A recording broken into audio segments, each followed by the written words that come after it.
Good morning, guys. I wanted to talk today about being still in your purpose. This topic kind of randomly fell in my lap. Well, randomly fell in my spirit, I would say.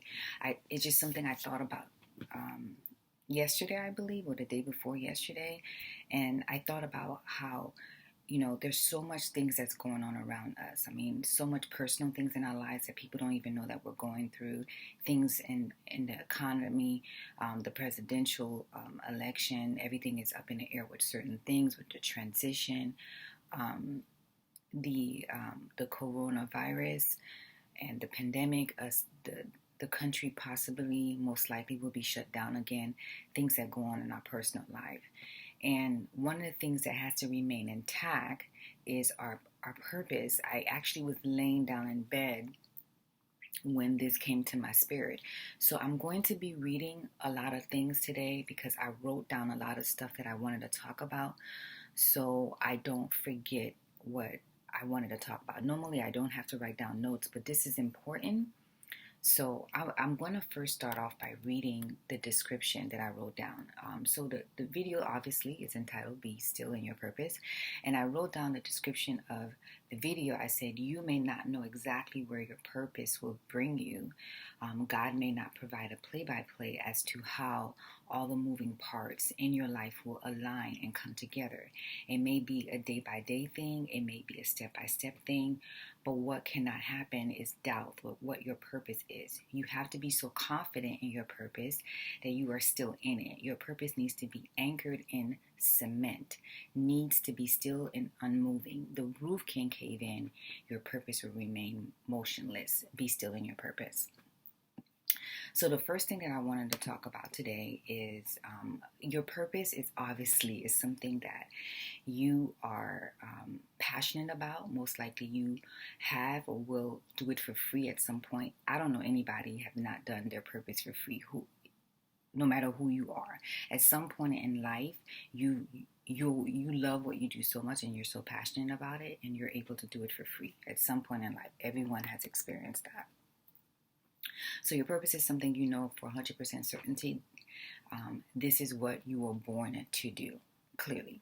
So I call this first step the intro of your purpose. And this is what I wrote down. And I actually wrote this down literally right before I started do this video. It just came to me, it poured into my spirits, and I went typing away. So here we go.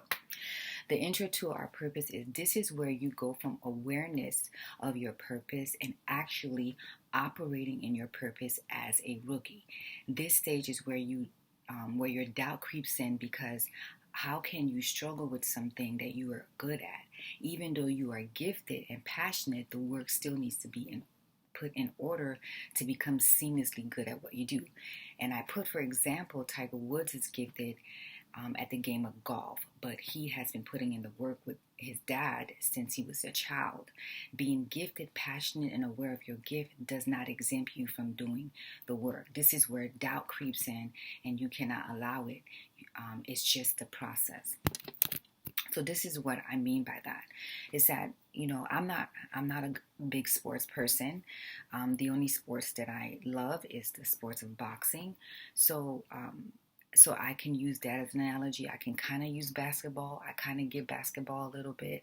But no matter what sport that you're in, I know for the sport of boxing, you can't just challenge someone to a fight. There's a process that you have to go to. Now, most boxers know, very early on they want to be a boxer. And the thing is, even though you know this is your passion and you're passionate about, it doesn't escape the process and the work that you have to put towards your purpose.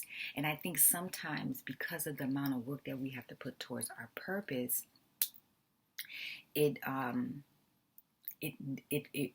is where the doubt creeps in, because you're thinking to yourself, well, I knew from when I was like, before I could walk or whatever, that this is what I want to do for a living. Why is this such a struggle? And I think sometimes we think our gift and our passion and just knowing for sure what our purpose is escapes us and gives us a gateway from the work that we have to do, from the challenges that we have to do, but we still have to do it.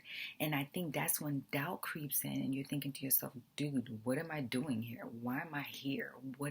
Then you become like all shaky and a seesaw with your purpose, and you doubt your purpose because of the work that you have to put into it. Because usually when you're walking your purpose, you come across other people that's doing the same thing and loving the same thing that you're doing. And I talk about this a lot, and this is where you have to keep your eye on your paper and not focus on what everybody else is doing and focus on what you're doing.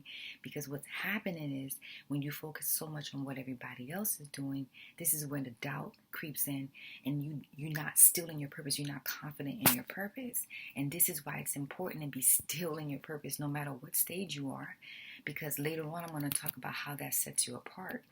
And then you get to a stage where you are at a milestone in your milestone stage in your purpose. You're no longer a rookie. You have done the work and you're familiar with the work, but now you realize the work never stops. There will always be someone that's better than you, but if you lack stillness in your purpose, this will begin to affect the confidence in your purpose. What will set you apart from anyone else is your purpose, is your stillness. This is what I just spoke about before, but I call it this is the label that I put on it: milestone stage. You're no longer doubting what you want to do. You know what you want to do, and you've actually done the work, and you've seen the improvement. So now the confidence is there. You're like, yeah, this is what I want to do. This is what I want to do with my life. I'm living a purpose-driven life. But like I said earlier, if your purpose and the core of who you are is not embedded in cement, then anytime someone comes around you or any challenges come around you, you're going to keep, every 5 minutes, you're going to doubt your purpose. You're going to doubt the calling on your life. There will never be a point in your journey where you are living in a purpose-driven life where you won't be challenged in your purpose. But all in all, what needs to remain intact is your stillness, your confidence in your calling. And I know I sound repetitive, but I feel like I need to say that. And once again, in all the videos that I talk about, I never talk about anything that I haven't personally experienced. I know I'm very transparent, and I talk about the things that I've gone through and the things maybe that I'm still going through, but I haven't been specific exactly the challenges that I'm going through because I can't. Maybe later on next year, or sometimes when the season in my life has changed, I can go into specific things, and maybe I'll be able to maybe encourage more people when I'm able to give more detail. But this is what I can say. I don't talk about anything that I have not experienced before, currently going through, or have witnessed other people go through. Guys, what has kept me grounded and all the stuff that's going on around me is my purpose. Knowing that the calling on my life is bigger than me. That I didn't give the calling on my life. My gift was given to me. I did nothing to earn my gifts. I did nothing to earn the ability that I can write so well. I did nothing to do to have the ability to be relatable to anyone. No matter what stage of their life it is, no matter what tax bracket they are. I did nothing to earn that. All of this is grace. It was given to me. God set it in place. But even though when God set it in place, and I know that's my purpose, and I am knee deep in my purpose, and I'm activating in my purpose every day, there still has to be a level of confidence and stillness in this purpose.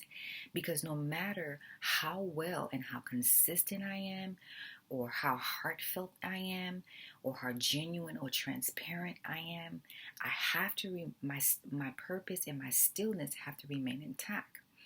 Because when that doesn't remain intact, you can't sell anybody else on something that you are not consistent with and believe in. You can't recruit anyone to be on your team when you yourself are so seesaw up and down, doubting the purpose of your life, doubting the gifts that God has given you. So hopefully I have given a structured video today that's not all over the place, and something has resonated with you in some way. And to be honest with you, maybe most of my videos is very fundamental and elementary to you because you're so advanced in your life and in your purpose that this doesn't seem to impact you in any way because you're so way beyond not being still in your purpose. But what you can do is, if you know someone who is at the beginning stages of finding themselves, or you know someone who is in constant doubt of what they should be doing with their lives, knowing what their purpose is, maybe this video is for them. Because what I'm realizing is, when we have information with ourselves and we keep it to ourselves, it really serves no purpose sometimes. Sometimes the very thing that we think is not going to impact somebody else will impact someone else. So I don't think that God put this on my heart for no reason. Like, I was literally laying in bed and the topic of being still in your purpose fell on my spirit. So I believe it has to be for something genuine, for someone to hear it. So if you're someone who are in constant battle, you're wondering like, man, is this really what I should do? Should I be doing this? Am I really good at this? This, whatever the reason is, you think the market is saturated or whatever it is. So, I was speaking to my best friend's husband yesterday, and this is what I told him. So he was talking to me about something in particular. He was concerned with me, and I had to stop him in his tracks. As much as I love my best friend's husband, he's like a brother to me, and they're my family. Even though we're not blood, they're my family. And this is how I explained to him this. He was rambling on about something that I wasn't even concerned about. I've gotten to a place where I'm in the passenger seat and God is in the driver's seat. I am not led by my emotions. However, I will express how I feel. I won't suppress anything. I will tell people how I feel, but my emotions don't control me. They don't dictate my life. And I do understand that God is in control. And this is how I explained to him when he was flipping out about something. And I'm like, you need to calm down, because if I'm not worried about it, why are you worried about it? And I told him the reason why he's flipping out and he's emotional about it, and I'm not, is because it's like Noah. I'm going to see if I can find the scripture for you guys. I'm sorry. I know I said I wasn't going to keep you long. I'm sorry. Okay, so look, to show you I'm not lying, can you guys see this? No? Okay, I literally still have it up because I was talking to him about this. Okay, so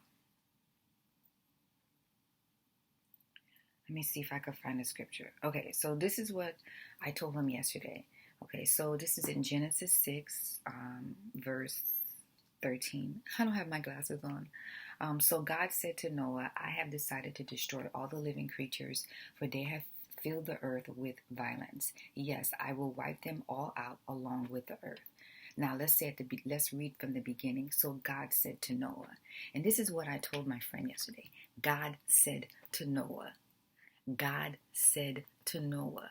So the reason why people that care about me flip out about certain things and don't understand certain things, and I look insane to most people, especially the way I carry myself, my verbiage, I talk about things as if it's already here. It doesn't make sense to people, and it shouldn't make sense to people. They're like, who does she think she is? Or why isn't she not worried about it? Or why does she think that she can do this, or she's this and that? It's because God told Chantel.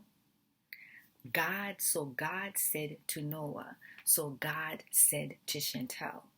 So God said to Chantel Merchant. God didn't say it to you. God didn't even say it to my friends. God didn't say it to my family. God didn't say it to... The only person I can say maybe God has said it to is that my mentors are gifted. They have prophetic gifts, and they have said things to my life that I never even told them about. And I can say maybe, God used them to confirm certain things, but God didn't tell people about my calling. He told me. So it's not going to make sense to you when I talk about certain things as if it already happened. It's not going to make sense to you if I'm saying I'm going to build an empire with my future husband, or I'm going to do this and I'm going to do that, and I'm going to have tons of books, and God is going to use my life to impact people, not use my life for fame and notoriety, but God is going to use my life to impact people. change people to the point where when I am no longer on earth, that I have died empty, that what I have done on earth will continue to be used to change people's lives. God told Chantel. God said to Noah. God said to Chantel. So the reason why people think that I'm insane, and the reason why people think, when I was broke, it's all the broke people always have all the ideas. The broke people always have all the dreams. The people who never have anything always say the things that they want to do. And to be honest with you, we really can't get mad at people for saying stuff like that. Why? Because God did not tell them. God said to Chantel. So you need to replace my name with your name. God said to whoever, John. God said to Rebecca. God said to Susan. God said to Cynthia. God said to you. So you cannot get upset. I cannot get upset when people are looking at me like I'm insane. Who are you? You got 1,000 followers on Instagram. You barely have anybody that follows you on Twitter. What do you mean you're going to do this? What do you mean God said you're going to do this? That's what they're supposed to do, because God did not tell them your dream. You have to get to a place where you're so still in your purpose and so confident in them that you can understand the reaction of people have absolutely nothing to do with you, because God did not copy them on your dream. God said to Chantel. God said to Noah. So that's why my friends are flipping out on me yesterday on the phone. They're going crazy. Why aren't you this? Why aren't you upset? There was something that happened. And they couldn't understand why I wasn't reacting to it. I'm like, because I know what God has shown me. He's never disappointed me. He's never lied to me. Look at me.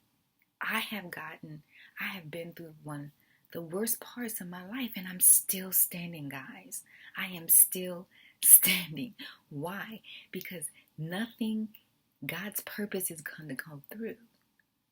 So there's no attacks on me no weapons of form against me that's going to prosper. They're going to form because they need to form. That's how I'm going to continue to build my character, and that's how God is going to continue to prove me to be the woman that I need to be. Everything that's happened to me under the sun. I'm no longer using childhood stuff that happened to me as an excuse to be victimized. I'm no longer using circumstances to nurse it. I am no longer wavering in my purpose, doubting myself. I am in cement. My feet are in cement. I am still in my purpose because God said to Chantel.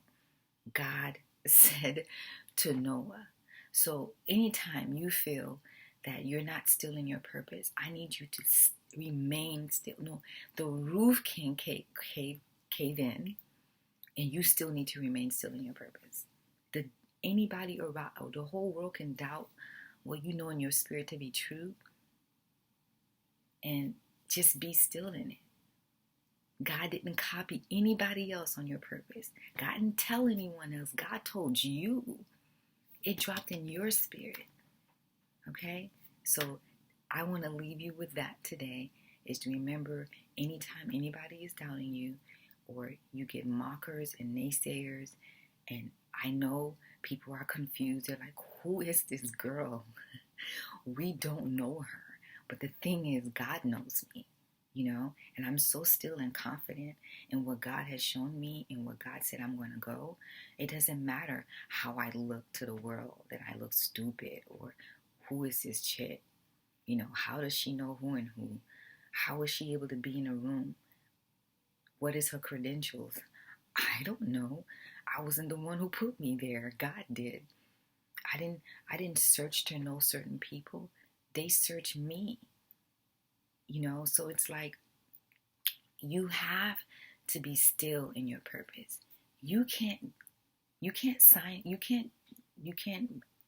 have anyone believe in something that you don't believe in. Okay? So whatever you do, be still in your purpose. Have a nice day.